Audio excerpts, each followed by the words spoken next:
Welcome everyone. My name is Patrick Corbett. I am a volunteer here at Design for Drupal and the CEO of Redfin Solutions, a Drupal development shop here in Portland, Maine. And we are excited to get things started this year. This is Design for Drupal's 13th anniversary. And we're, for those who are new to the conference, we're devoted to design, UX, and front-end development for Drupal websites, as well as the business and process challenges facing Drupal teams. We're typically an in-person event held every summer in Boston, Massachusetts. This year, for obvious reasons, we're virtual, and we'll continue holding monthly webinars on various Drupal and design topics starting in September this year, in place of our in-person sessions. And this year we'll have our keynote, shortly followed by some group discussions focused around 2 Drupal initiatives. We're excited to talk more about that. I'm going to turn things over to another volunteer here, Leslie Glynn, who will take us through some slides, and then we will get started with our keynote. Leslie.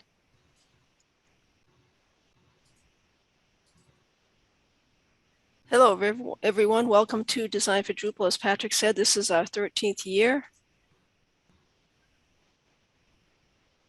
It is online this year. Let me go back here. The slides for this little presentation that I'm doing at the beginning can be found at bit.ly/D4D 2021. It's at the bottom of the screen right there.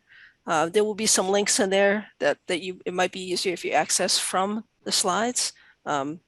So you're welcome to grab those.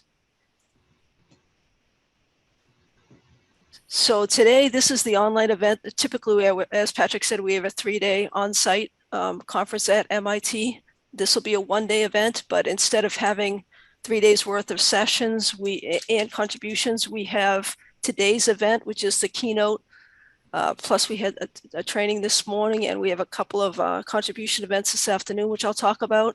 But we also have webinars monthly throughout the year. So those webinars are really super sessions that would have been held at the event. So we try to space those out so that you have a year's worth of content from Design for Drupal to to enjoy.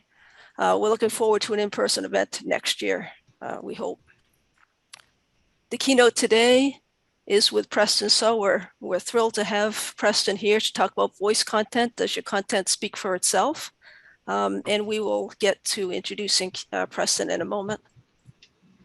Preston is the author of a new book, Voice Content and Usability. So that is available on a Book of Parts website. And I have a link in the slides where you can actually get, acquire that book if you would like. Looking forward to that, finishing reading that book as well. I want to take a moment to recognize Suzanne Dergacheva from Evolving Web, who presented a great training this morning on getting started with Drupal. There was a lot of people that were at that training, and I think those who were not familiar with Drupal got a good understanding of what Drupal can do for them, and a lot about the Drupal community and how great the community is and how it can benefit them. So thank you, Suzanne.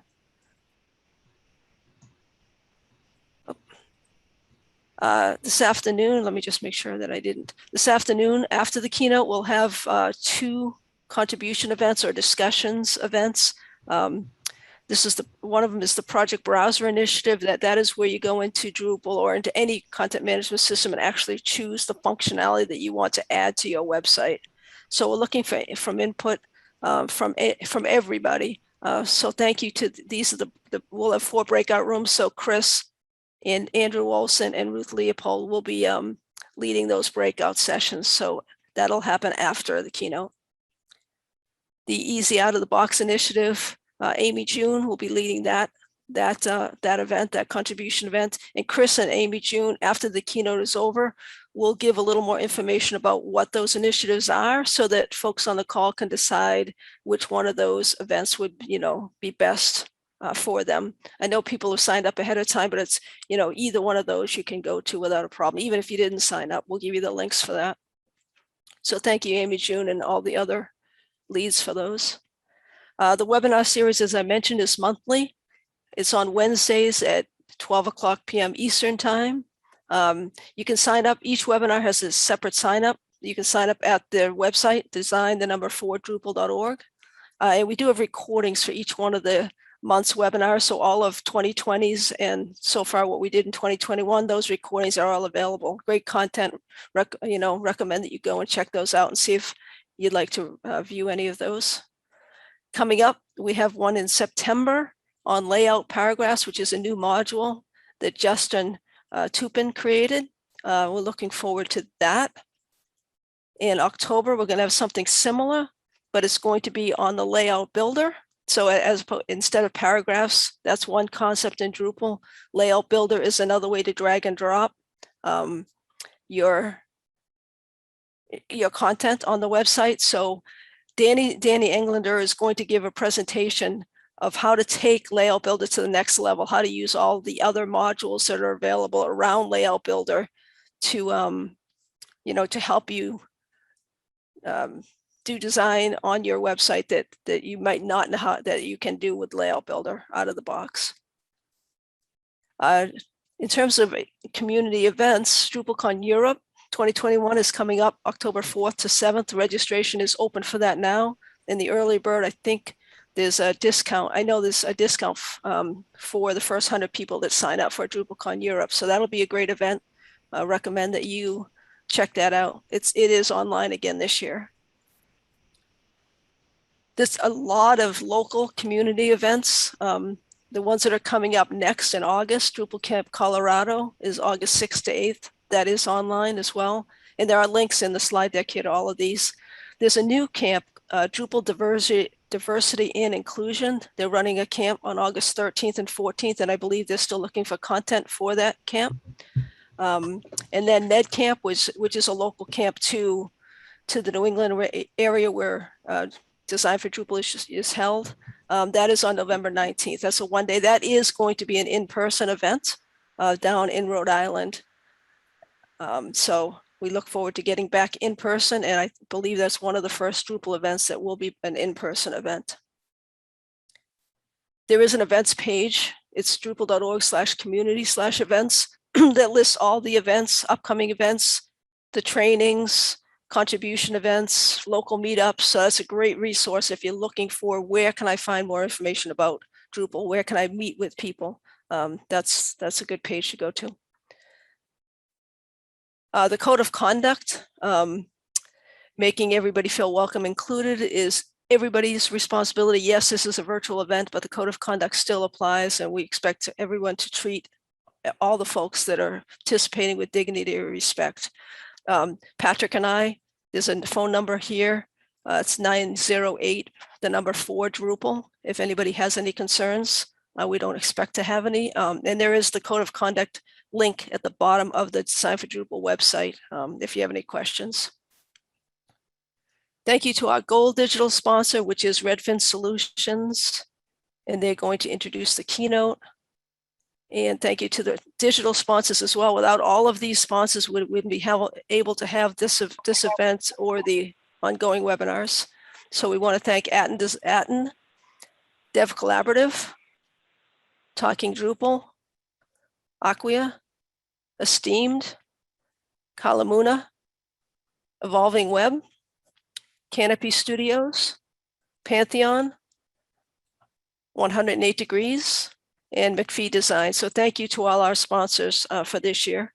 And these sponsors will be sponsoring the remaining webinars for this year as well. Spread the word about today's event on social media. You can use the hashtag #4D Boston. That'd be great. Thank you.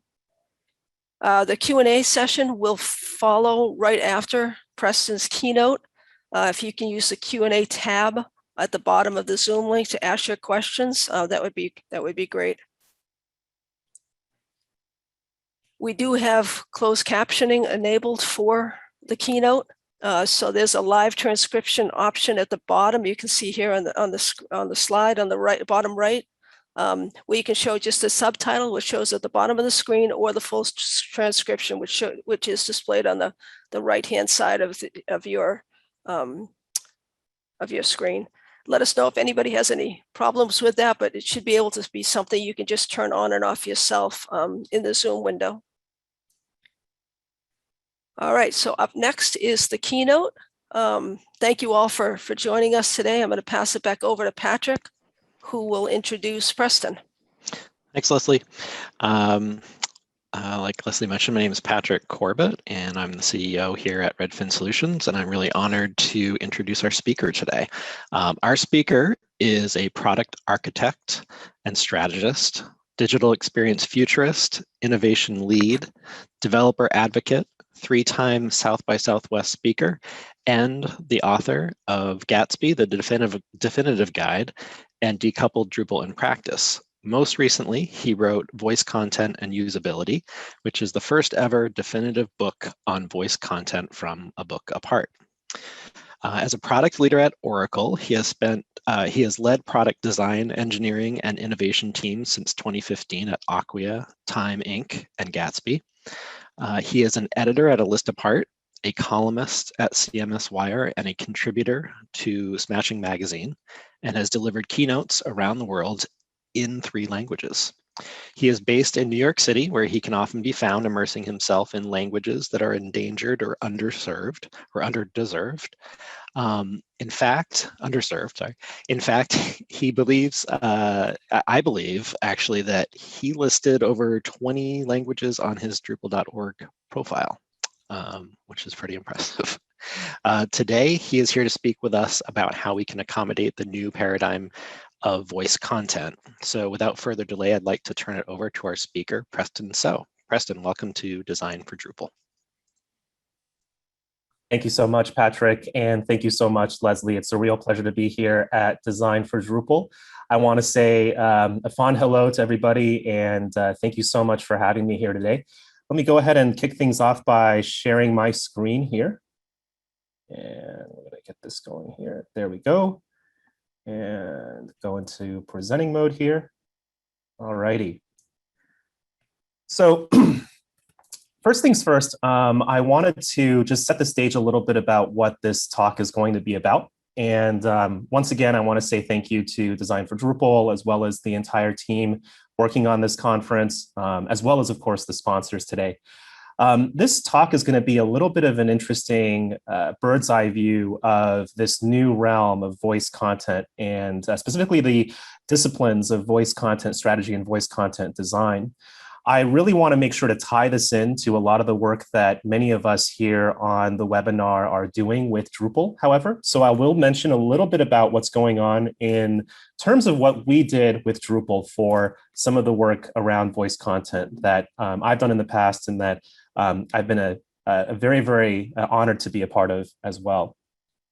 Patrick already introduced me quite a bit, but one thing I did want to note is a couple of things. The first is, if you are somebody who works with JavaScript, if you are somebody who works with JavaScript frameworks or with Drupal decoupled, I do have a book coming out this fall, Gatsby, the Definitive Guide. This is actually new information that I haven't shared before, but most likely my new book, Gatsby, the Definitive Guide, will be out in either October or November of this year, for those of you who are interested in Gatsby.js and static site generation. Also, we just recently, last week, finished the Decoupled Days event, which is the nonprofit Headless CMS conference. Most likely we'll be having an in-person edition next year in New York City, if we decide to do so as a team. But if you're interested in learning more about Decoupled Days, you can find out at decoupleddays.com. As always, if you want to get in touch with me, or if you want to contact me, you can do so through my website, Preston.so. I also have a Twitter at Preston So, and you can also email me at preston.so@oracle.com. I'll skip the book advertisement since Patrick and Leslie already went through that, and jump right into the content. So the things I want to cover today are really about some of the things that many of us probably have not necessarily focused on over the past few years or past few decades that we've been working on the web. And that is going back to the roots of what a conversational interface or what a conversation entails in many of the environments that we do human-computer interaction. I want to talk a little bit about some of the ways in which voice content specifically is very different from web content or other manifestations of content that we work with as professionals in the content world these days. Then I want to talk a little bit about some of the ways in which we can create conversational interfaces, namely voice interfaces, that are effective using some of the design techniques and strategies that I talk about in my book, Voice Content and Usability, which is a book apart's first book on voice. Then I want to talk a little bit about the future of voice content. I'm going to leave plenty of time for this discussion because I think it's a very important one to have. And then I'll finally end with a little bit of conversation, no pun intended, about some of the ways in which the notion of voice content is reinventing not only our notion of what it means to serve users in the omnichannel, but also is reinventing some of the ways in which we think about Drupal as a content management system. So one thing I will do to start off here is just briefly define what exactly is a conversation and what exactly do we mean by a conversational interface. Well, let's think about this just to set the stage a little bit. One of the most unique aspects of conversation and of conversational interfaces is that they are what is known to be the most human of interfaces. Erica Hall, in her book, Conversational Design, writes that conversation is not a new interface. It's the oldest interface. Conversation is how humans interact with one another and have for millennia. And this is really a very important point to stress because conversation is really one of the most primordial, most primeval, most foundational aspects of the human experience that we have in the world today. Unlike keyboards, unlike computer mice, unlike video game controllers, conversation is something that is not necessarily an artificially learned or rehearsed behavior. It's something that is naturally acquired over time through childhood. It's something that's naturally acquired over time through years of honing our ability to have a natural conversation as human beings. And as a result, conversation occupies a very unique place, a very unique niche in the entire world and kaleidoscope of interfaces that we deal with today as people working in human-computer interaction, people working in content management, and people working in content strategy. But one of the things that's really interesting about conversational interfaces is that because they are the most human of interfaces, they are almost in some ways the most difficult for us to design for. And I'll talk a little bit more about that towards the end of this keynote. But I wanted to talk briefly about some of the ways in which we mediate our interactions with the world of human-computer interaction today. When we want to order a pizza, think of that as, of course, a term that's very familiar to those of us who work in user experience, which is the intent, the user intent. I need to order a pizza. And if you're ordering a pizza, I hope at least that it's a Hawaiian pizza with extra pineapple. And this is an uncontroversial statement, I think, that pineapple belongs on pizza. Might get some flack for that in the Q&A later on. But a conversational interface, and namely a voice interface that has no visual equivalent, is very different from the kinds of interfaces that we interact with otherwise. If you use a keyboard and mouse to go onto a pizzeria's website and order a pizza, you're interacting with a very unique blend of physical and visual interfaces. If you're using your phone to place a call, for example, you're also interacting with the physical and visual and tactile interface that's in your hands. But a pure voice interface, which is defined as an interface that has no graphical component, and you can only use that interface and interact with technology by using your voice, is a very unique kind of interface because it's called what many design practitioners call a zero user interface, which means there is no visual or physical component at all. The power button, of course, notwithstanding on the Alexa device or Google Home. And one of the most interesting aspects of this is that because it's a zero user interface, we really have to interact it in the same way that we might interact with a fellow human being, which is, of course, through a voice. And of course, through the spoken medium of user interaction, which is very different from the kinds of interactions we have with other devices. Erica Hall writes several things in her book, Conversational Design, and I'm very lucky and privileged to have had Erica Hall write the keynote for my new book, Voice Content and Usability. When we talk about a zero user interface, or an interface that aspires to be a zero user interface, the ideal interface is an interface that's not noticeable at all. And Hall actually writes in her book several very important points about the notion of voice interfaces operating in the dimension of time rather than in space. If you think about the fact that we as browser users, we as smartphone users have the luxury of having a screen, we have real estate onto which we can place and situate various kinds of visual elements or physical interactions on that visual screen. We're transmitting information or conducting transactions through a realm of space and time. But with zero user interfaces, with pure voice interfaces like Amazon Alexa without a screen or Google Home, you're really interacting with an interface that is predominantly operating in the realm of time, which means that you're not able to necessarily transmit the same amount of information. If you do, you have to transmit it much more efficiently. And I'll talk a little bit more about what that entails in just a little bit. Conversational interfaces really straddle a very large spectrum of possible interfaces. One of the things that I think is really important to recognize is that there's various kinds of interfaces that are categorized and fall into a different ranges of taxonomy here. The first that I want to call out here is that many conversational interfaces are not pure voice interfaces, as I mentioned earlier. Many conversational interfaces are written, which means they're chatbots. They might be Slack bots. They might be Facebook Messenger bots. They might be WhatsApp bots, for example. And those kinds of chatbots are really interesting, but they're also not as unique, in my opinion, as some of the voice interfaces or pure voice interfaces that we work with today. And the predominant reason for that is that chatbots, of course, and written conversational interfaces have the privilege of operating in the written medium, which means that one of the really unique things about chatbots is you have the back scroll, you have a scroll bar, you have a relatively cemented history of all of the different kinds of interactions you've had with that chatbot, whether that was a greeting or an exchange of information or things of that nature. Voice interfaces, especially pure voice interfaces, don't necessarily have that privilege because they are limited to an environment where you don't actually have a screen. You don't have a visual analog for the information that you're receiving or transmitting.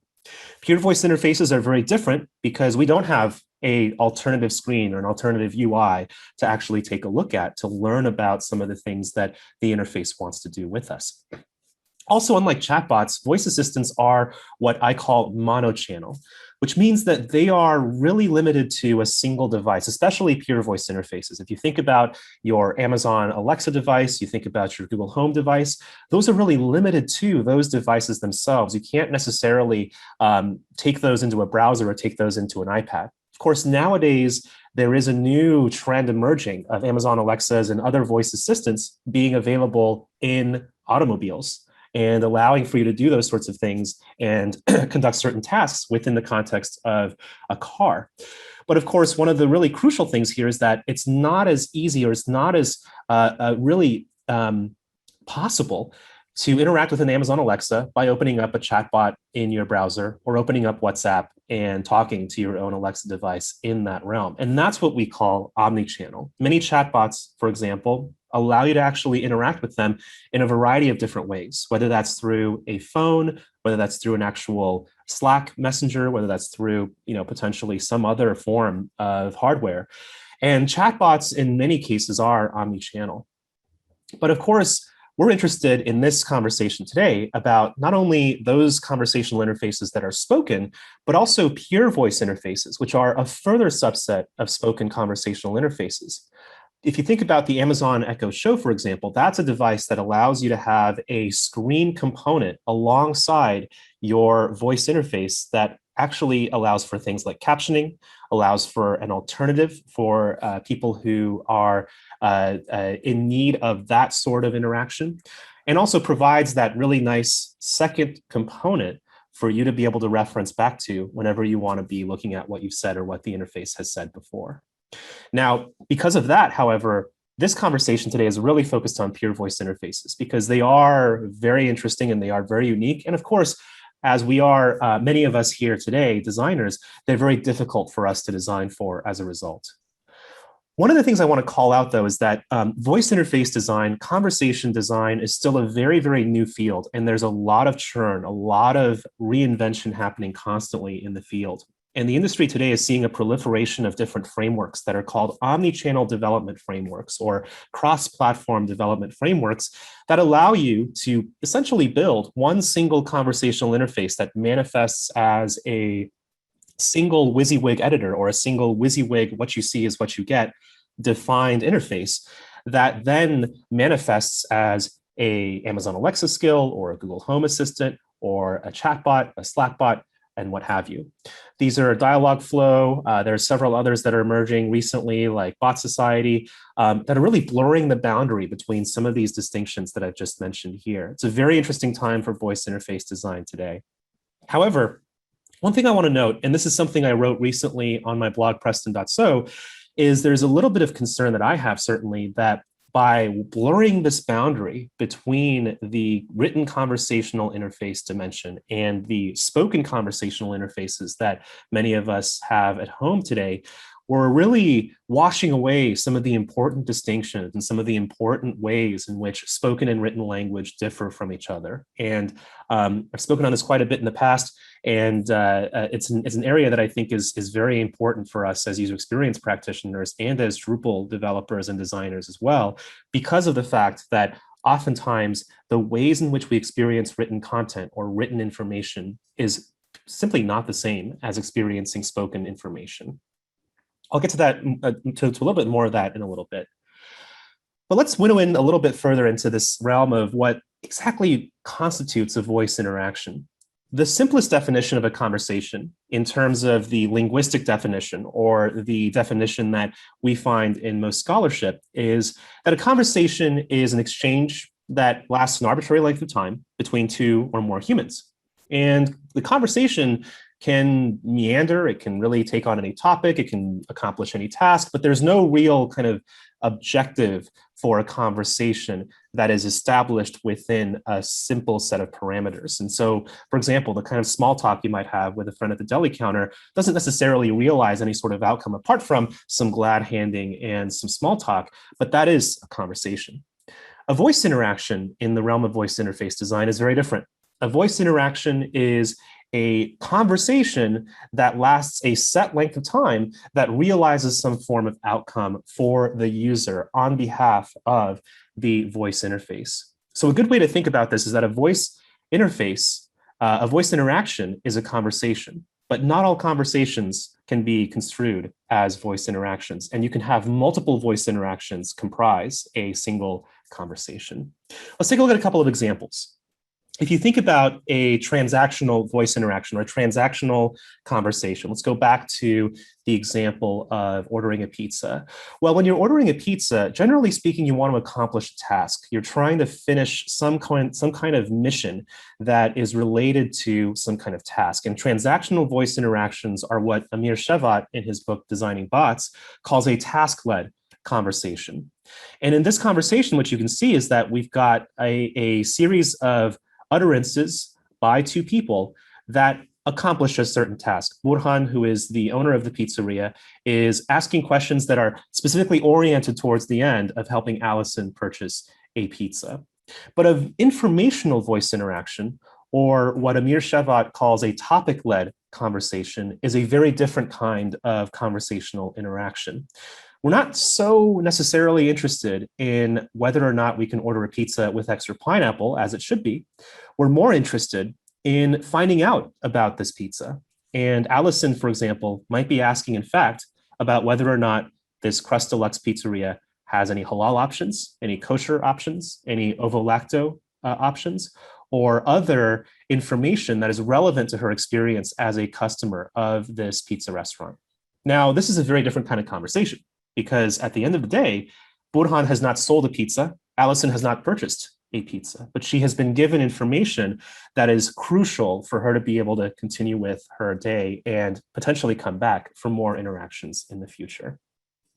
So voice content, simply put, is content transmitted through a voice interface, a pure voice interface in the context of my book, Voice Content and Usability. It's also a realm of content strategy and content design that involves informational rather than transactional conversational interactions. And if you think about this, this is a very new discipline, because the fact of the matter is that up until today, the overwhelming majority of voice interfaces that we interact with, whether that involves the interactive voice response or IVR systems of the 1990s and the 2000s that we usually talk to when we pick up the phone and call a phone hotline for a hotel conglomerate or an airline company, that is a very different kind of conversation from the sorts of conversations that we might ask somebody who is trying to, wants to offer us directions or wants to tell us a little bit more about some of the things that we might be interested in. We're not interested in buying iced tea. We're interested more in finding out about that iced tea or discussing a musical or discussing a movie like Cruella. So voice content involves informational, not transactional interactions. And I'm very interested in this informational realm because there's a very slim minority of voice interfaces today that operate along this axis of voice content and informational conversational interactions. And voice content, crucially, as I mentioned earlier, around some of the really important distinctions between the ways in which we work with conversational interfaces versus our physical or visual interfaces, is that voice content involves the transmission of information across time and not space. And this is a very, very important thing, especially when it comes to informational voice interfaces, because transactional voice interfaces are generally pretty quick. If you want to cancel a flight, if you want to book a hotel room, if you want to order a pizza, those are things that generally don't take a huge amount of time in terms of the utterances that go back and forth. They're relatively rapid fire, so to speak. But the transmission of information requires us to really rethink and reorient the ways in which we approach our content for the future that is to come. And I think this part especially is very relevant to those of us who work with Drupal and are interested in moving some of the content we have in Drupal over to the voice context. So one of the things that I want to talk about at this point is the distinction between web content versus voice content. And let me just check how I'm doing on time here. Oh, this is not showing up. This can't get the top bar to show up. Okay. It's 12:30. 12:30. Perfect. Yep. Thank you. So web content versus voice content. Let's talk a little bit about what exactly this entails. Well, the primary distinction between web content and voice content is really one of the transmission medium, but they really operate along the same themes. The first is, of course, content legibility, which is it understandable to a listener in addition to a reader? Now, this is a very, very interesting kind of question for us as people who work in content management, because oftentimes a lot of the content that we've written for the web is unlistenable. It's illegible for a voice user because it's very long. It might be a Russian novel. It might entail several paragraphs of information. It also might be written in a style that is not amenable to a spoken interface, or one that operates using a more colloquial, informal, or casual tone. More crucially, I think, for those of us who work in Drupal, however, because of the fact that many of us work not only in content strategy, but also in content management, is the notion of discoverability. All of us have worked in the past potentially with a website that has an orphaned page, or a page that's suddenly not findable in the context of a website. Well, in a voice interface, because there is no mental map that is immediately given to us, there's no breadcrumbs, there's no nav bars, there's no search interface that's readily available for us right then and there. There's also no notion of a sitemap. A lot of the notions of content discoverability become much more salient in the context of a voice content interface. So one of the things that's very important to keep in mind here is, how do we actually enable our content to be discoverable for users who are working with flows rather than links? And I'll talk a little bit more about what that looks like shortly. But first, I want to go into a little bit of a case study here, which I think is very important for understanding voice content, and also is a Drupal case study for everyone here who's at Design for Drupal. About 4 years ago, I had the pleasure and the privilege to work on Ask Georgia Gov, which is the first ever voice interface for residents of the state of Georgia. It was also among the first ever voice content or content-driven Alexa skills in production. What we did is we took a subset of the Georgia.gov content, frequently asked questions content. We didn't call it that within the interface, but we took that content because it was already well positioned as spoken content, which I'll talk about just shortly here. And also, it was really a great way for us to look at some of the ways in which we could serve different audiences. The Georgia.gov team and the Digital Services Georgia team has always been at the very vanguard of servicing all residents of the state of Georgia, of a variety of different lived experiences in as equitable and inclusive of ways as possible. And an example of this, of course, is that their website has for years now been completely compliant with WCAG 2.0 guidelines, web content accessibility guidelines, excuse me. And also, they've been very focused on the ways in which they can serve various users that have various needs. And an example of that is we built Ask Georgia Gov with the goal of reaching several demographics that are typically ignored or typically underserved in the context of a visual medium like the web. First and foremost, we knew that we wanted to serve elderly Georgians who might not necessarily have the technology at home or might not necessarily want to use a website to acquire certain crucial information about living in the state of Georgia. Secondly, one of the things that we had discovered was that there is a very strong level of discussion happening right now and debate about whether or not screen readers actually provide a better experience for users who are members of the blind community or the deafblind community, where a lot of these screen readers are rooted in the strictures and the structures of the website. For example, a blind voice interface designer named Chris Mari has written that he didn't really understand why it was that screen readers were designed the way that they were, to be based on and dependent on the visual structure of a website, rather than built from the get-go as a voice interface that enables a quick and efficient way to get to your content. So based on this kind of information, we knew that we wanted to focus on looking at the ways in which we could better serve blind Georgians and the ways that we could better serve elderly Georgians. And some of the proof is in the pudding, which I'll share in just a little bit. Now, Georgia.gov has, or used to have, I know that they've reorganized this ever since 2017, but a lot of these popular topics pages are different topics that you can search for, you can click on the Georgia.gov website. And we wanted to expose these topics through a voice interface on Alexa. They already fall into a relatively hierarchical structure that's very amenable to progressive disclosure of information in a voice content or voice interface setting. Namely, you would have a topic, you would burrow down to that topic, you would have a what you should know section that would give you a rudimentary summary of what that section is about. And then you'd have a series of FAQ questions that would allow you to ask various types of questions that are related to that topic and allow you to really kind of look at more deep and more, let's say, profound or more specialized areas of that particular topic, spelunking deeper and deeper into a cave. What we did to really focus on this as a voice content implementation was to perform what we call an omni-channel content audit to ensure the single sourcing of that content. Now, I say single sourcing here because one of the requirements that the Georgia team had for us is, of course, state government here in the United States is relatively cash-strapped, relatively low in terms of their capacity to have a large amount of budget. So we were told by the team, hey, we really need you to be able to administer this content and maintain this content as a single rendition, a single version, a unified version of content within the Drupal CMS, which meant that we had to have one single version of the content that would be spread out across both web and voice versions. Now, that might not be true of your organization, but by and large, in my work so far over the past few years with various clients, we've discovered that it's very difficult to manage and keep up to date multiple versions of content. So what we did here is we did a voice content audit for Ask Georgia Gov that not only focused on the voice dimension, but also looked at some of the ways in which there were web-specific environments or web-specific ideas in the content that we needed to address in terms of tropes that might be a little bit challenging for voice interface users.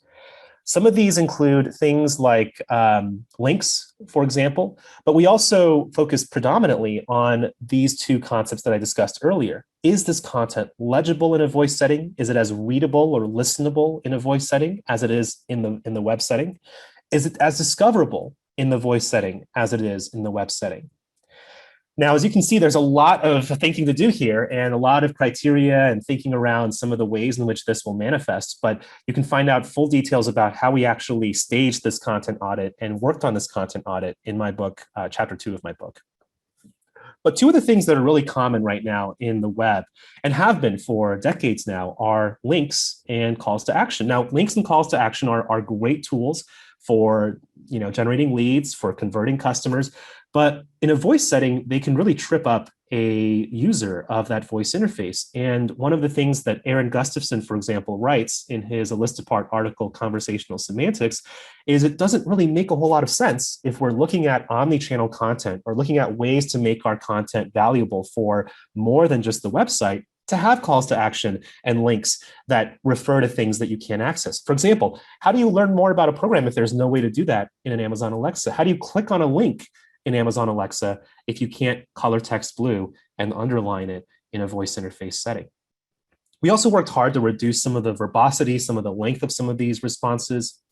And we also worked on addressing things like context and ambiguity. One of the biggest issues around voice interfaces is the capacity for ambiguity and the need for disambiguation, where oftentimes, because of the fact that we can rely on previous context that's on the web page through breadcrumbs or headers or some of the things that we've seen previously on the page as we scroll down, those are things that voice interface users, because of the fact that our capacities for spoken memory, for oral memory, are so much more limited than visual memory, make this really a challenging thing for users to understand. For example, how long can I receive benefits? Well, if that's on the applying for an employment benefits page and you're already on that page, it makes a whole lot of sense.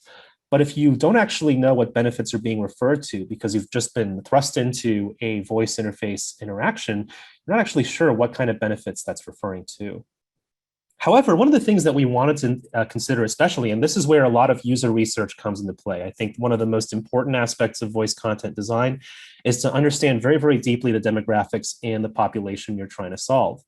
One of the things that we did was we took a look at our user base, and we looked at some of those who'd be using Alexa, and we did understand that a lot of those users might have other devices at home as well. They might have a smartphone sitting next to them. They might have a website, an iPad sitting next to them.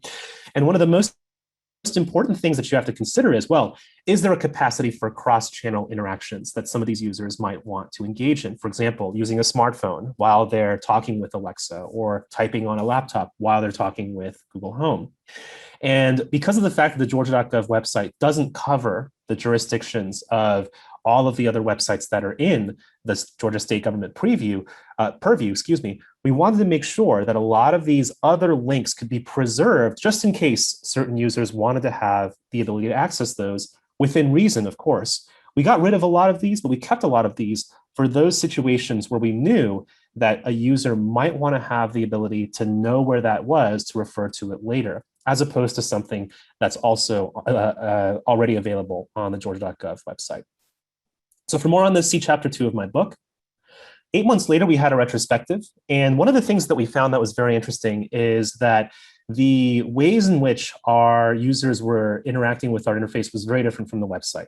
They would search for very different kinds of search terms, which actually really gives credence to the notion that a lot of the users that we were finding on the website were not being reached necessarily unless we had an alternative means of accessing that content for them. And one of the things that we also found is that, of course, being one of the very first ever content-driven voice interfaces in the history of conversation design, we actually had a relatively high success rate when, at that time, about 4 or 5 years ago, it was still very challenging for voice interfaces to find success.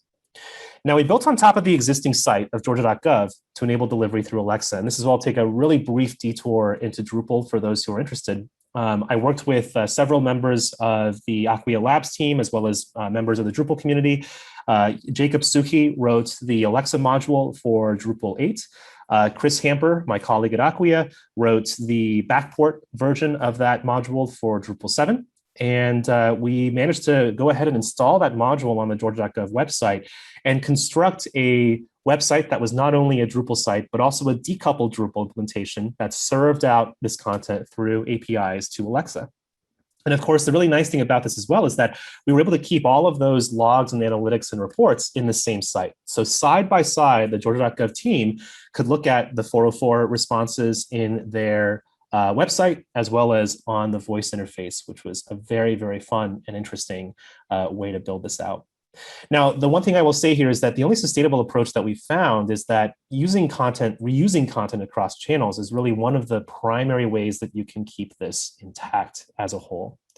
But of course, that doesn't really cover all the bases here, because how do we actually address some of the issues around navigating and around serving spoken as opposed to written content?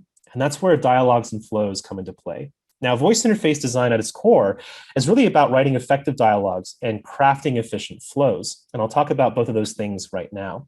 Now, a dialogue and a flow cannot be constructed in isolation. They have to be constructed at the same time. You have to be designing them at the same time. And a dialogue is really about writing dialogue. A lot of people like to think of this as doing a screenplay or writing some sort of a conversational interaction that would take place between two real people. But there's four primary elements of dialogue that are very important to keep in mind.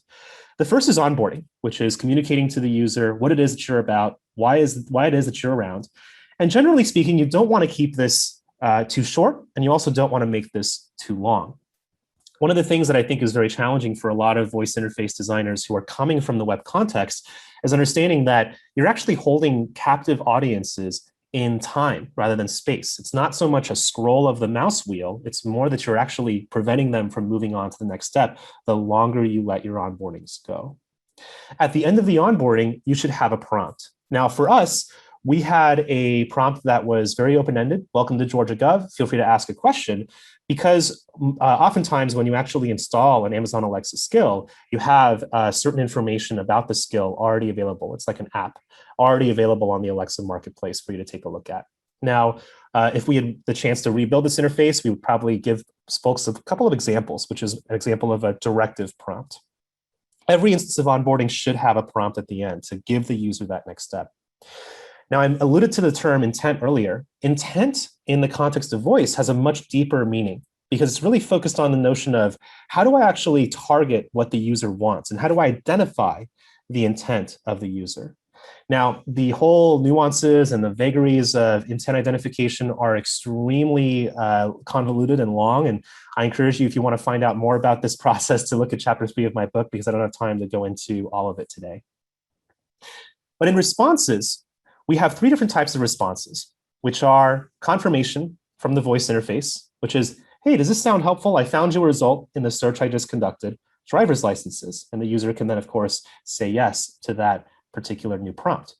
But there's also other types of responses that involve error recovery. If you don't understand what the user is saying, you want to make sure to be able to recover from that error, regardless of whether it was an out-of-domain error, which means it's not something the voice interface is equipped to handle, or it's a no understanding error where the voice interface was not able to interpret that text correctly.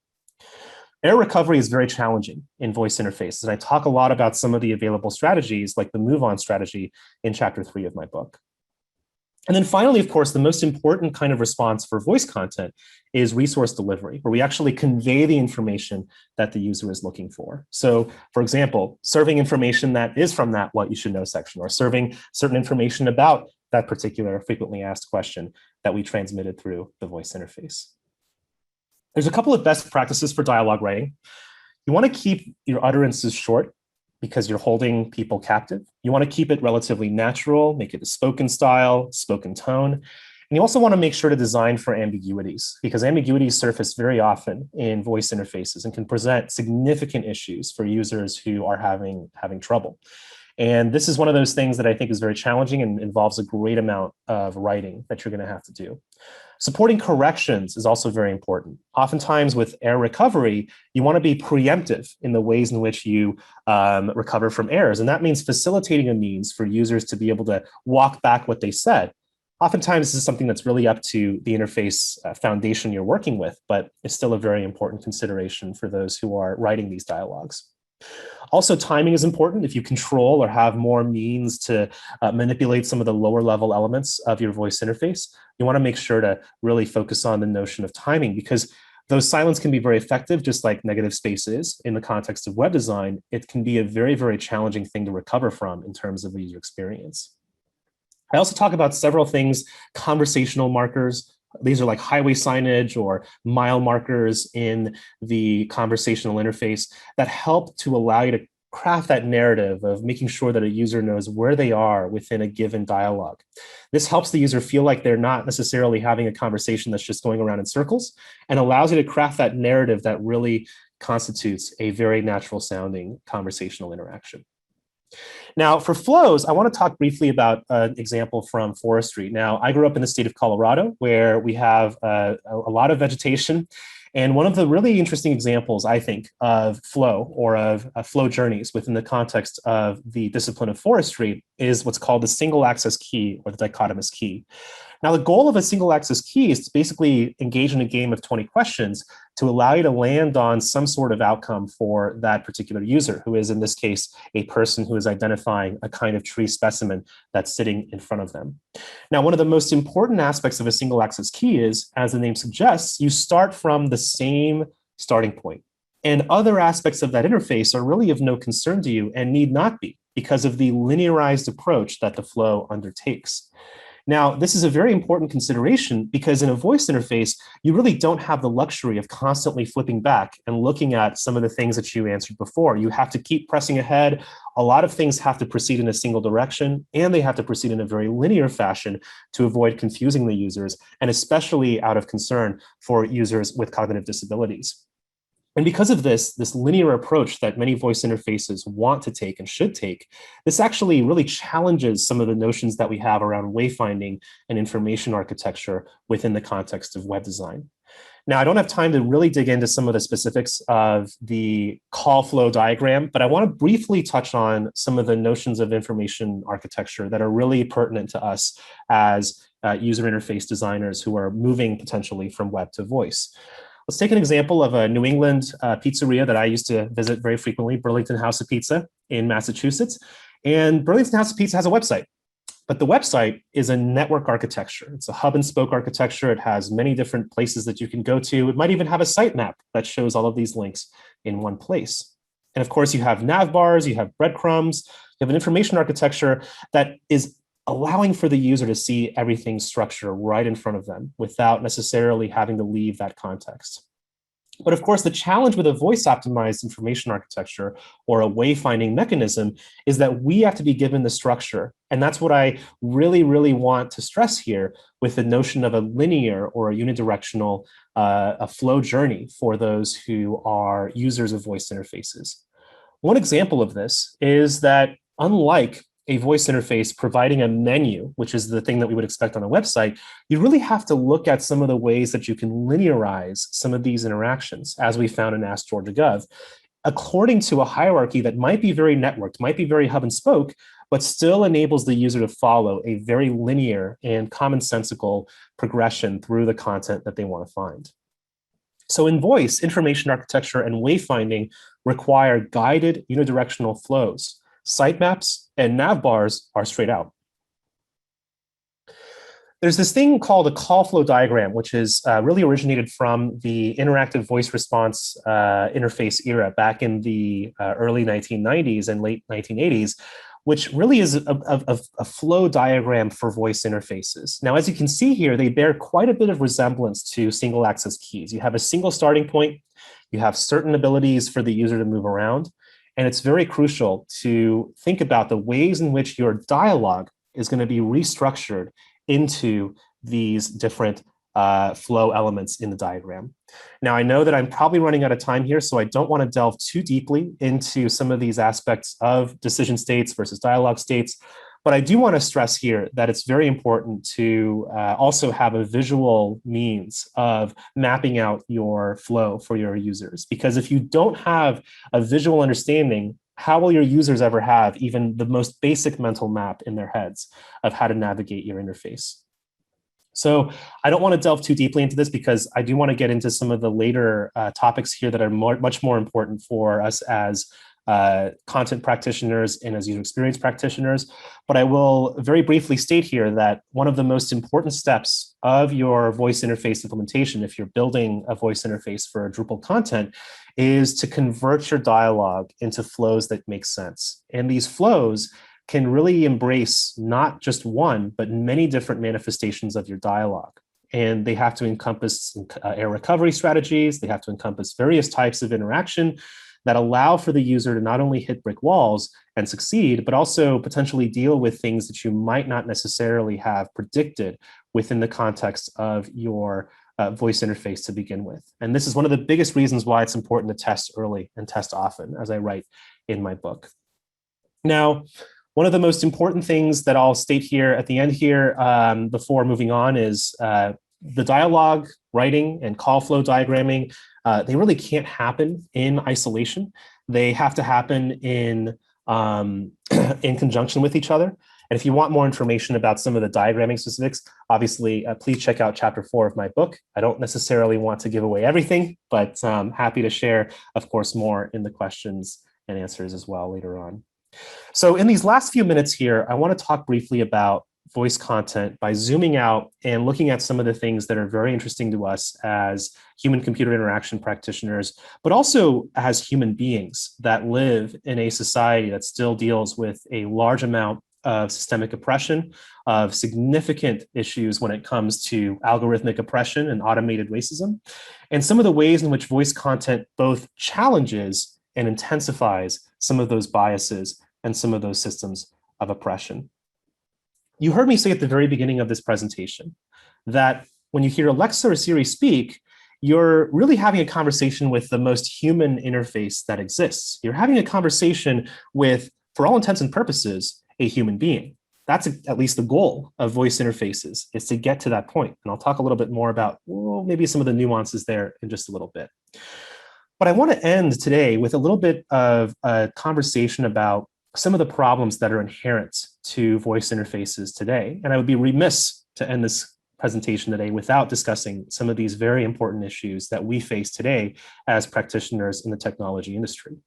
And I want to ask a very simple question right now. If you close your eyes, when you hear Alexa or Siri speak, who is the person that you picture in your mind?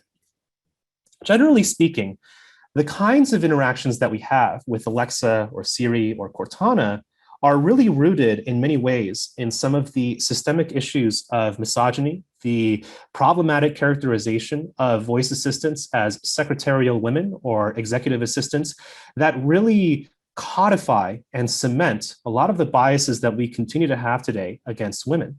And one of the things that's very important to note here as well is that when you think about a conversation with someone like Alexa or someone like Siri, you're generally picturing in your mind a white, cisgender, heterosexual woman who speaks with a general American dialect or a middle American English dialect.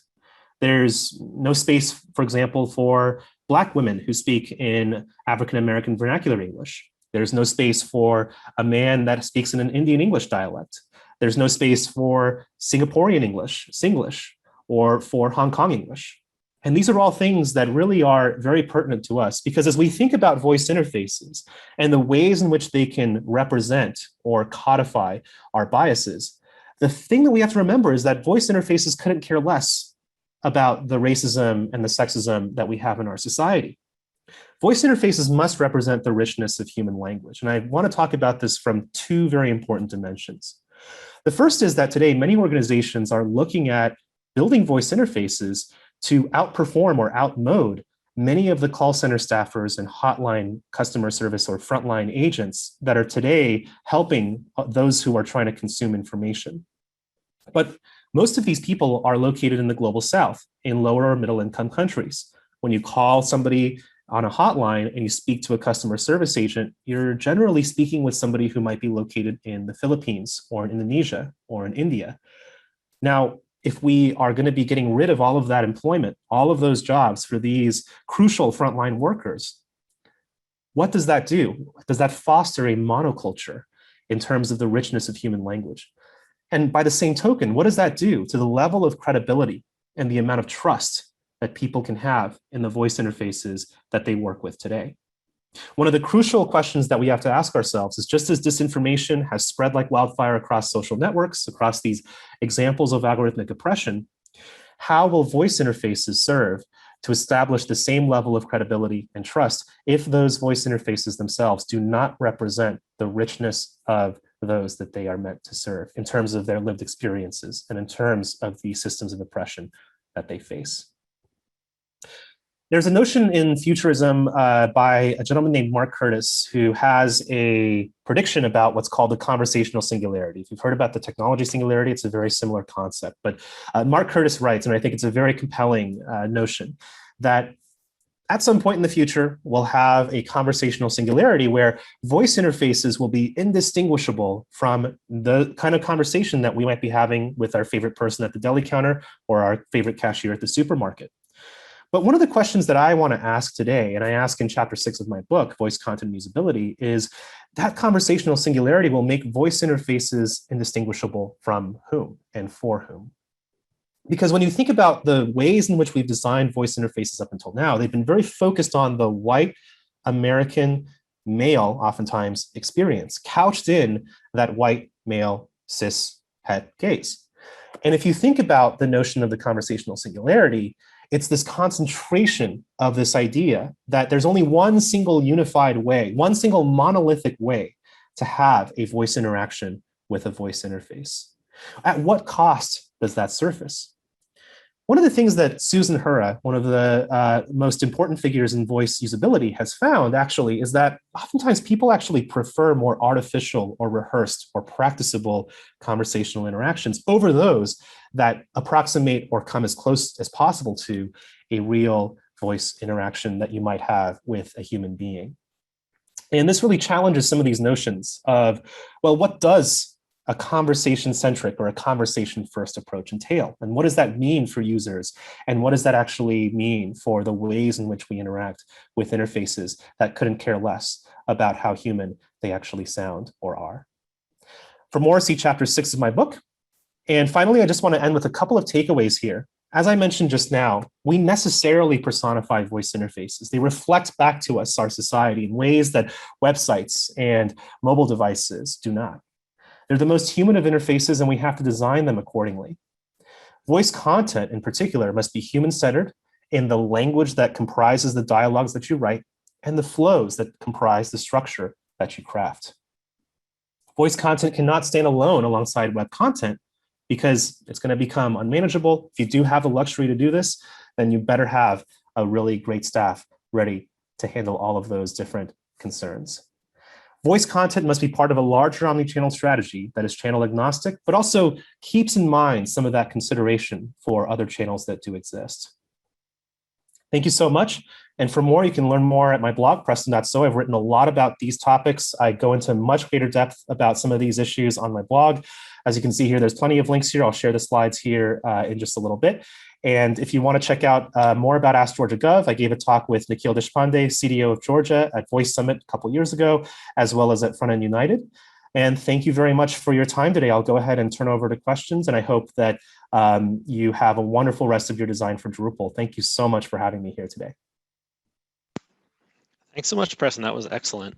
I wanted to take some time for questions. We do have one that came through in the Q&A, and I have one that I'll start off with, which is, I think my mind kind of was opened a lot with the mention of screen readers and the fact that screen readers are basing all of the information they provide to their users on a visual paradigm, which, yeah, it makes total sense.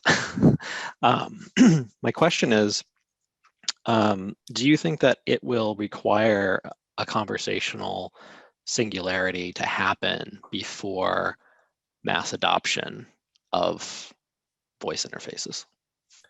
Patrick, it's a great question. I think it really depends. I think that there's, so the way I'll answer this question is from several different angles. The first is that one thing I didn't mention in this presentation that I've been stressing quite a bit recently is that the notion of a conversational singularity at its root is very problematic. And the notion of success for voice interfaces is a very multifaceted consideration, because voice interfaces for you and I, for example, have a very different kind of experience that they provide to us than somebody who does not have the same lived experiences as we do.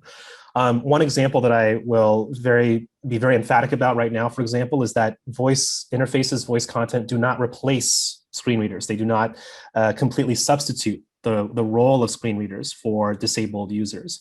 One very crucial example of this is that voice interfaces, especially peer voice interfaces, do not do anything for deaf-blind users, for example, or for deaf users. And in order for us to get to the point where voice interfaces really serve a variety of different audiences, we have to think about this not just from the perspective of web and voice, but also from the concept of multimodal design and multimodal accessibility and multimodal interfaces and seamless experiences across all of those different realms that provide for various users and various lived experiences. Now, that being said, I think there is certain evidence that points to voice interfaces already seeing quite a bit of adoption, but also some reluctance, right? And it's not just the notion of privacy, right?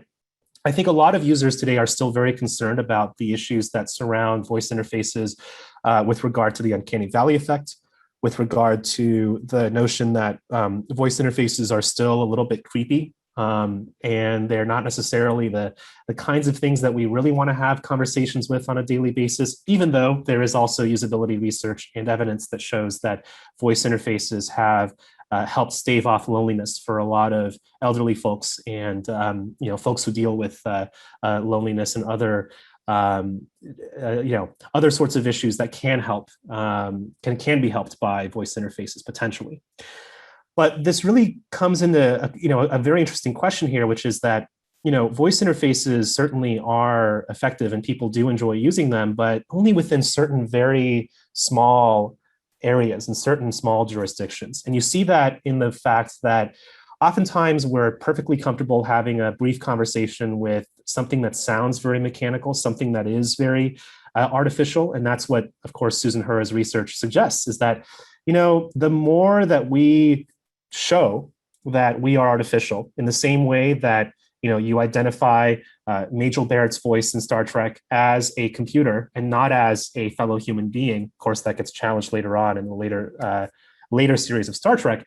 One of the most important considerations here is that if you were very clear to the user that this is an artificial voice interface, that might actually make the experience more amenable than an interface that really is almost like, and I hesitate to use this word because I know so many of us have been grappling with the ethical implications of this, but a deep fake of an actual human voice or an actual human being. That really, I think, brings into question a lot of the issues around AI right now and a lot of the problems that we can face. For me personally, I will say this: I don't think the conversational singularity is anywhere in the near future, partially because of the fact that I don't see a voice interface in the future that can, for example, be as effective in having a conversation with somebody who is a native of Mumbai as they would a native of Omaha, Nebraska, or a native of Hong Kong as a native of Iowa. And that's simply just because of the ways in which voice interfaces are still encountering significant limitations in how they identify and how they closely approximate the vernacular and approaches of conversation that their users have. Yeah, thank you. I think the more I use voice interfaces, the more I want them to work, but I find that a lot of times my conversations with things like Siri end up being arguments. But soon, maybe. Thank you. And just a quick note on that, just a quick aside there, I think that's one of the interesting things that a lot of research has shown is that, and I've seen this, I think a lot of us have seen this, people yell and scream at their Alexas. And a lot of that for me brings up a certain worry, if this is how we treat our voice interfaces that we see as, a certain demographic of people in our society, how does that serve to either challenge or intensify some of the ways in which those systems of oppression remain intact? It's a tough question. It's a tough question. Yeah. Yeah, there's a lot to think about for sure. One of the questions that came in, and I think this was at some point in your presentation, you spoke about success rates with the Georgia website. And this person, Peter, wants to know, how do you define success rate? Oh, you're muted. There we go. It's a great question, Peter. Thanks so much. And, success rate can be a variety of different things. We had certain benchmarks that we used on AskGeorgia.gov. Success rate could, for example, entail a successful interaction that doesn't encounter a single error, right? Not a single out-of-domain error, not a single non-understanding error, not a single no-match error in the case of some sort of a voice search or some sort of a matching process. And that is something that, of course, is coded within the voice interface or is available through metrics that you can make available through the voice interface.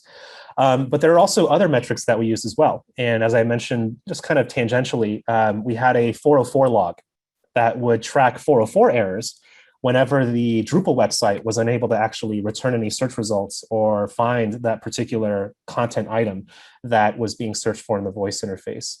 Now, oftentimes there would be a mismatch between those two results because sometimes Alexa wouldn't even get to the point of being able to transmit that information over to the Drupal site. Also, though, I think success rate is, definitely something that is quantitative, but should also be qualitative to a certain extent. And by qualitative, and I hesitate to use that word that way, but by slightly more qualitative or slightly more subjective, let's say, I really want to call out the need for usability testing, which I didn't cover as much here, but is a very, very important fixture of my book. And I think the only way to really understand how your voice interface is going to perform in terms of success rates is to conduct very, very robust usability testing. And we actually did 2 complete rounds of usability testing for Ask Georgia Gov. And we made sure to try to recruit as many people that we knew who were either veteran users of an Alexa device or novice users of Alexa devices. We were lucky because at the time, Alexa was still relatively new to the market. We have a few more questions. And before I forget, everybody who's here, we'll be introducing the discussion groups on the out-of-the-box and project browser initiatives after this question and answer period. And we'll have a slide on that to help direct people to those breakout rooms. The next question is from Lily. She says, thank you for this session. It reminded me of your YouTube videos that they've seen on non-native English speakers struggling to be understood by voice assistants. What can be or is being done to improve this type of inclusion? Thank you, Lily. And that's a great question here. There's definitely several dimensions to this question here. And I want to start with the first and most obvious one, which is dialectal variation. And this is obviously a topic that's very near and dear to my heart. I'm a trained linguist. My background is in linguistics academically.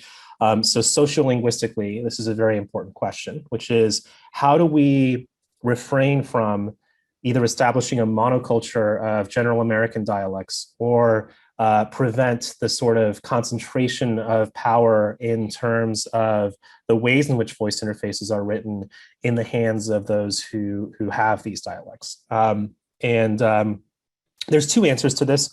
The first is that, right now there's quite a bit of work being done by corporations like Amazon to address this, not necessarily as forward-looking as we might expect, but there's a service out there called Amazon Polly, which allows for you to essentially take written text and read that out in a variety of different voices that represent different dialects. I believe as of today, it's been a little while since I've looked at it, but they do have South African English, they do have British English, they do have other dialects of English, and they have voices that represent men and women. Although, of course, I think that brings into question some of the issues around those with trans and non-binary identities. The other really bright spot is one of the things I really like about the company Waze, which of course is now part of Google, is that Waze has been allowing for drivers to configure pre-recorded voices that are not the same as those that are in the speech speech recordings that are in Waze. Now, both Amazon Polly and Waze are not really solving the problem, I think, of really representing those rich dialects. But I was in a Lyft once, and I had a driver who had his daughter record all of those short recordings on Waze, where they say things like "keep right" or "police reported ahead," or some of these, "car on shoulder," or some of these things. And it was a really amazing conversation because he said, I wanted to have my daughter with me on every ride. And that actually brought me to tears a little bit because it's just a very poignant kind of story for the ways in which voice interfaces and speech based interfaces can really demonstrate our humanity. Now, there's a second axis to this question that I think is very important to call out, which is that one of the big challenges around the ways in which we do speech synthesis today, which is the generation of natural language through voice interfaces, is that generally speaking, we're only limited to one single language, and that usually is American English. And I think one of the really important things to keep in mind is that not only do we shift dialects within our interactions with each other in conversational interfaces, think, for example, about the fact that many members of the LGBTQ community oftentimes code switch, which is they toggle between a straight passing mode of speech versus a queer mode of speech. This is a very well-known phenomenon in lavender linguistics or LGBTQ linguistics. The second, of course, is that there's code switching or toggling that happens within a single sentence oftentimes. One of the things that I was very struck by in my first visit to Mumbai many years ago was the fact that many billboards, many advertisements, many even radio spots are recited in a mix of both English and Hindi. And oftentimes they will actually switch that language in the middle of the sentence. So one of the things you have to think about is, well, if that's not reflected in a voice interface, if that's not something that we can synthesize as speech, what are we going to be doing to make sure that that doesn't die out? Because that is part of the natural language that we use as humans. And one example of this as well that you can find is, for example, in New York City, where I live, you've got plenty of examples of Boricuas or New Yorkers who hail from Puerto Rico, who switch between English and Spanish, right in the middle of their sentences, or oftentimes people in the Rio Grande Valley in South Texas who will toggle between English and Spanish in the same sentence. So I think it's a question not just of these dialectal differences that occur monolingually, but also the sort of cross-linguistic examples that our speech synthesizers and voice interfaces are simply not prepared to handle by any stretch of the imagination today.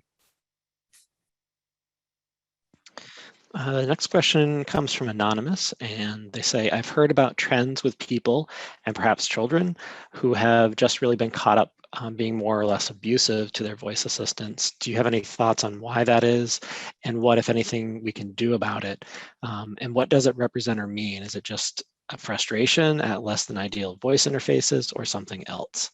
And they added, sorry, I don't have more pointed question, but just curious broadly about this. And then they offer a link that I can share with you if you want to go further with that. I'm going to be really glad once we can go back to in-person events. These are very fun issues to deal with. I want to say, by the way, for those who are still hopping on here, thank you so much to the Design for Drupal team and for everyone's flexibility with all the virtual events we've been having this year. But I also especially want to call out Design for Drupal because this is actually my second or third time speaking at Design for Drupal. Can't remember exactly, but it's a real pleasure to be back.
Preston, can you hear me?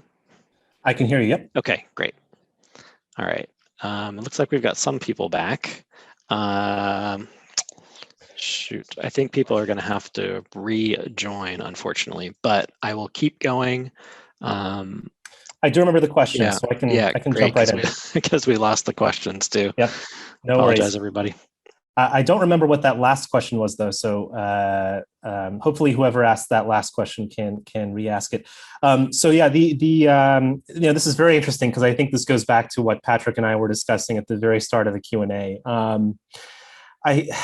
It's a really challenging question to answer, and I think this really dives into some of the psychology of how we operate as humans, and of course, as I mentioned before, some of the real challenges that we face in terms of how systemic oppression manifests in very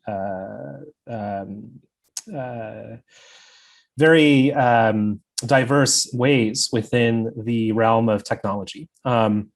The first is, where do you draw the line between frustration with a user interface that isn't working properly because it's not a human, right? Fundamentally, it's not something that has emotions or has feelings, and something that is actually something you personify and anthropomorphize as being human. And what are the implications of that? I think that ethicists, right, can agree that when it comes to shouting at an Alexa device or shouting at a Google Home or shouting at Cortana out of frustration or out of sheer fury because it's not doing what, let's say, your laptop or your MacBook should be doing or what your iPhone should be doing, that is a fundamentally different proposition from attacking somebody who is a frontline worker or somebody who is a fellow human being. But I think that the real implication here and the real struggle that I have with this whole phenomenon really comes from obviously a lot of the debates that philosophers and psychologists have about this notion of not so much the ethics of this, but the impact of treating a voice interface that fundamentally isn't human, doesn't have emotions, doesn't have any feelings, but could potentially allow you to justify or to further the social forms of oppression that are predominating within our society today.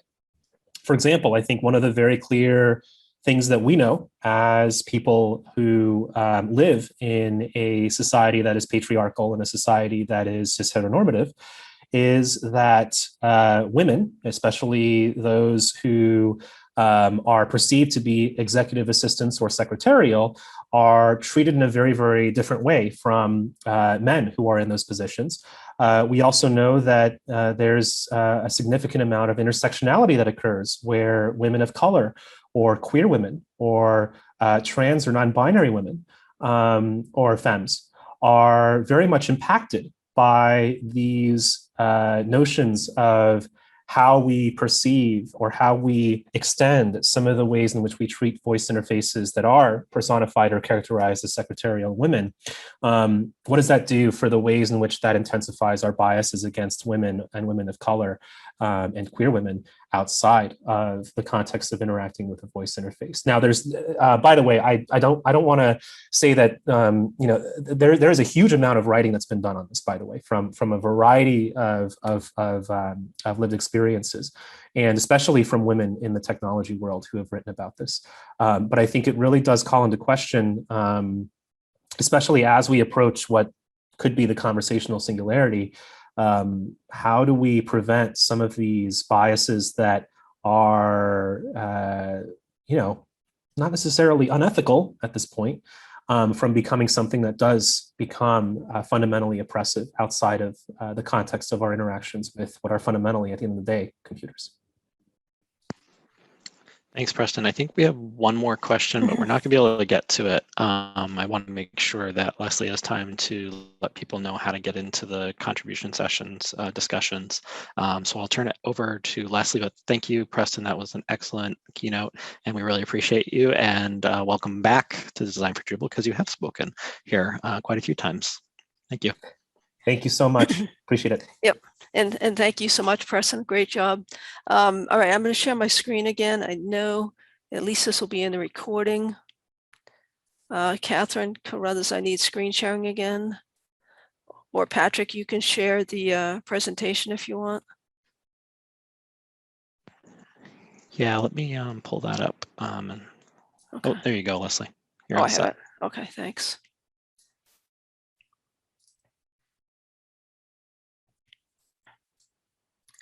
All right, so let me get to where I left off here. And I think it's here. Okay, so we're talking about let me present so it's larger. We're talking about the contribution opportunities, the discussion, the guided discussions. And thank you for everybody who attended Preston's keynote. And we look forward to having you join us for these discussions. So the first one we're going to talk about is the Project Browser Initiative. And I'm going to let Chris Wells actually talk about this. So Chris, if you're on, if you want to speak about this, basically the project browser is how to go and discover functionality, or as we call it in Drupal, modules, to add to your project. So Chris, you can give us a little more detail on that. Great. Am I on the screen here, or will I be? And You can are. you hear me? Excellent, because Yes to both. about an hour ago, my headset broke. I think the wire's still connected, but I gotta make sure that you all can hear me.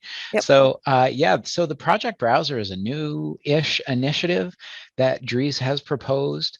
I'm very honored and happy to announce that I am one of the 2 co-initiative leads for that project and for that initiative. And this really came about from Dries's idea that you know, we can get people to install Drupal, but one of the first things that they want to do after that is extend their site functionality with contrib modules in the, you know, from contrib.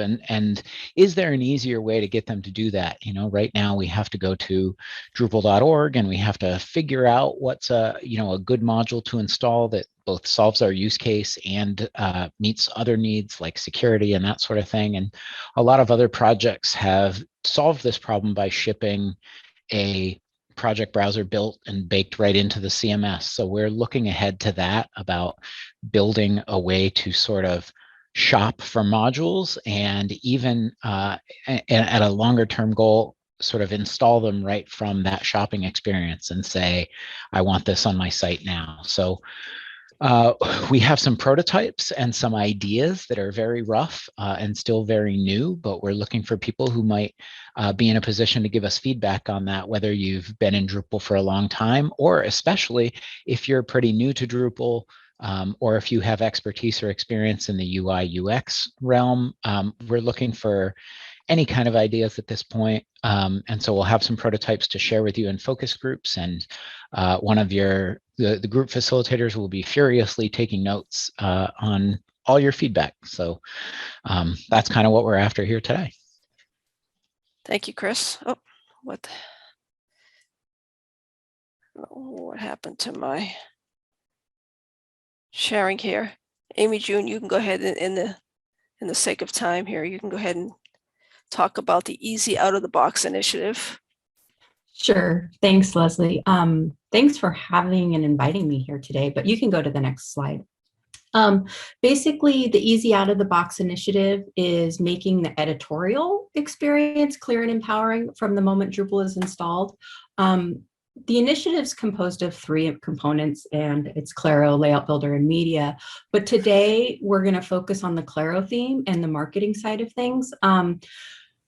Claro isn't marked stable yet, and we'd really like to get it out of the experimental status. And the next slide shows what we can work on today. There's a few things that I thought would be good for us. We can brainstorm on marketing materials, and this includes things like logos and copy for camps to use on contribution day pages, presentation decks for contributors and mentors. That way we can have other folks besides the initiative leads talk about Easy Out of the Box at various camps and conferences, and then some social media for the various platforms. And then I've kind of picked and chosen some issues that we can look at, but we're open to discussion. There's all kinds of things. There's a content creation proposal that really just needs a discussion, you know, about how we want the face of Drupal to, or the back end to look. There's toolbars, there's UI improvements, and there are a lot of issues that are in different stages of progression. You know, there's lots of issues to be reviewed, issues that need work, and then those community discussions. So everyone's in, it's for everyone. So I think the first part of what we'll do is we'll talk about how to find issues in the issue queue, and then kind of discuss where we want to go from there, you know, depending on who comes into the group. So thank you. Thank you, Amy. Leslie. Yep, thank you, Amy Jean. All right, I just want to quickly thank the organizing committee, Patrick, Catherine Carruthers, Catherine Waldron, Susan McPhee, Stephen Cross, and Emma Hutchinson. Thank you for joining us. And here is the link. Right, it's going to go to a Zoom page that has both for both Project Browser and Easy Out of the Box, and then we'll have the breakout rooms off of that page. So if everybody wants to join that, actually, I need to close this to then join for us to be able to open it. So it's bit.ly, and then it's D4D 2021I for initiatives. And you also should have received an email last night with the link to this Zoom meeting. So let me leave that up for one more minute. Again, it's D4D 2021I, and that's a bit.ly link. So I'm going to close this session. Thank you all for coming, and we're going to open that up right now. See you over there.